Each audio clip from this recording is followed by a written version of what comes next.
Hello, I'd like to thank everyone for being here today. Today I'm going to speak to you about the life of Grigori Rasputin. There's a picture of him up here in his later years. Today I'm going to speak to you about the early life of Rasputin, his rise to power and influence, and about the death and the aftermath of his death. But before I speak too much about Rasputin, I'd like to introduce y'all to the Romanov family. A picture of them is up here. And the Romanov family was a monarchy that ruled Russia from 1613 until 1917. Among some of the more famous czars were Peter the Great and Catherine the Great. And the last czar of Russia was Nicholas II, and he's up here, and he had 4 daughters and a son, and his son's name was Alexei, and his son had hemophilia, which at the time was incurable. So that posed a threat because Alexei was the only male heir to the Romanov throne, and he was supposed to be the next Tsar or king of Russia. And now I'll speak a little more about Rasputin. Rasputin was born on January 23rd, 1872 in Siberia, which was a province of Russia. From an early age, Rasputin was known as a prophet and as a healer, and actually one of the first episodes recorded of Rasputin was at the age of 12, he correctly identified a horse thief within their village. And Rasputin married Proskova at the age of 19, and they had 4 children together. And as his job, he worked out in the field and was plowing as his profession. And one day while he was plowing, he claimed to have a vision from the Virgin Mary and saw her up in the clouds. And according to Victor Augsburg, in the December 1956 article in Social Studies magazine, he wrote this about the vision. As he was plowing, he heard a chorus of 1,000 voices singing in resonant hymn, and that as he looked up, he beheld the Holy Mother of God swinging in the sunbeams. So after this experience, Rasputin became highly religious, and he joined a sect known as the Kleisky sect. And the Kleisky sect believed that the more you sin, the more you gain grace. And they believed that through sexual immorality and through drunkenness, if you repented, you would become closer to God, which in Romans 6, in the Bible, Paul speaks strictly against this. But Rasputin believed that this was the case. So after having the vision from the Mother of God, as he claimed, he traveled to St. Petersburg in 1903 and appeared at the Religious Academy of St. Petersburg. While he was at the Religious Academy, he became well known for someone who was knowledgeable in the Scripture, and also he gained a reputation as he got along well with the leaders of the Academy. Also, in 1904, he met the Grand Duchess Anastasia, who was a family member of the Romanovs. And in November of 1904, Rasputin, for the first time, visited the Tsar and his family in the palace through Anastasia, the Grand Duchess. And when he went to visit them, he saw Alexei in the bed, and he was having an episode of hemophilia, and he couldn't walk at the time. So Rasputin went up to him, prayed over him, and blessed him, and then he left the palace. And then the next day, Alexei was no longer in the bed. He was up running around the palace. So by all accounts, Rasputin had killed Alexei. And this wasn't a one-time thing. There was numerous occasions over the years where Alexei would have a episode of hemophilia, and even one time where they actually thought he was dead, and Rasputin would come in and pray over him, and instantly he'd be healed. The doctor couldn't do anything, the nurses couldn't do anything, but when Rasputin would come in, he would be healed. And some people today believe that this possibly was hypnosis, and others claim that perhaps he had the spiritual gift of healing. That's up for debate. But as Rasputin healed more often, he became to be well respected by the Russian royal family. And Russia entered World War I in August of 1914 and declared war against Germany. And through this, the supreme commander of the Russian forces, his name was Duke Nicholas. Well, Rasputin didn't approve of Duke Nicholas, so he told the Tsar and his wife, "I don't approve of him." So Nicholas, in turn, dismissed the supreme commander of the army, and Nicholas took over the forces and left for the battlefront, and he left power to his wife, Alexandria, and she began to make all the decisions in Russia, but she relied solely on Rasputin's advice.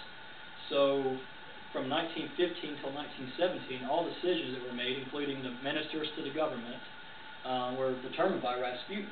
He dismissed the premier of Russia, and he also chose the war minister, and he even actually named a new saint within the Russian Orthodox Church, which was totally against rule and custom, but it was overridden because he had the Tsar's interest.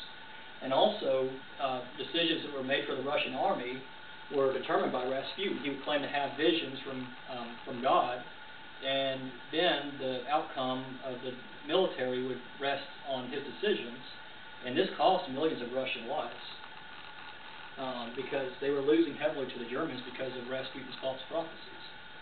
And then, in 1916, the Duma, who was the German, like our Congress or like the Parliament in England, started to talk about ways to get rid of Rasputin, to assassinate him, because the decisions were costing millions of Russian lives, and there were starting to be civil unrest against the peasants.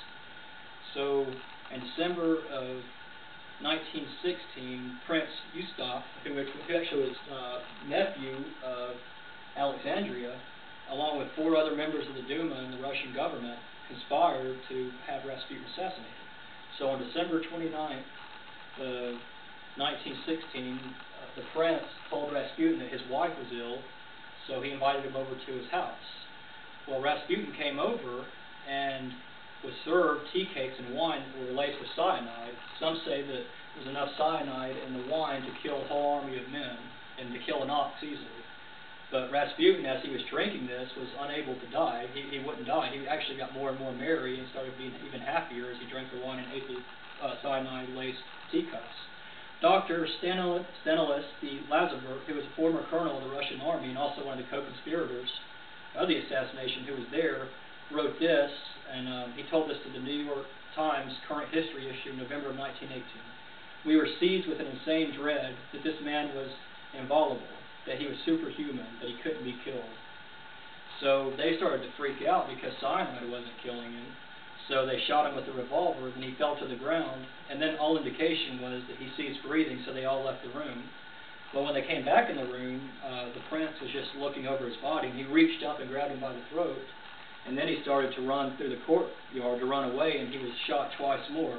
And finally he fell to the ground, and they took his body to the Neva River in St. Petersburg and dropped his body into the river.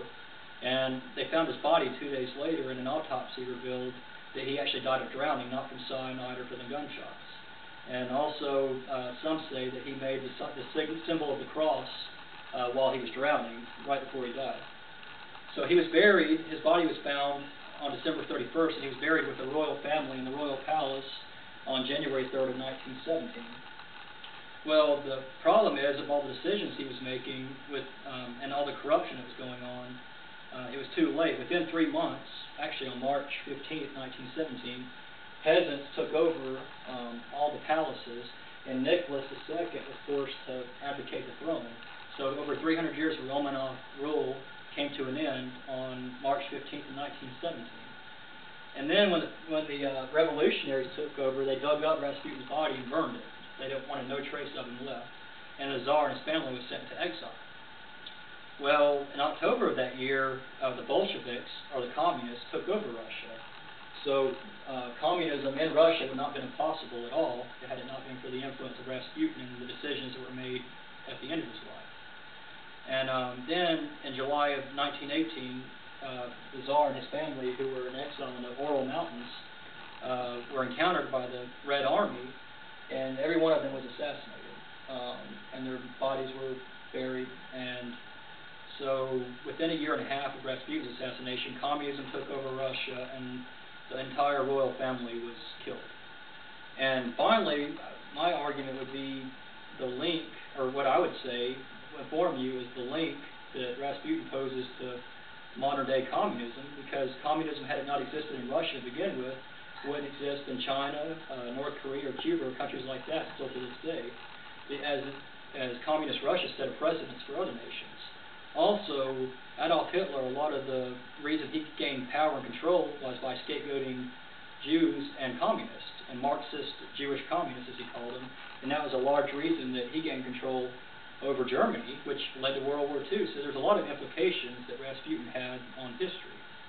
And Rasputin's been, in today's time, is depicted in numerous ways. One, as the 1997 Disney movie Anastasia depicts him as a green monster. He was the evil villain in the film. And some other films reveal him in a more neutral light. So my question that I posed to you was he a prophet and healer, or was he a mad monk and deceiver? And I thank you for your time today and appreciate you being here. Thank you.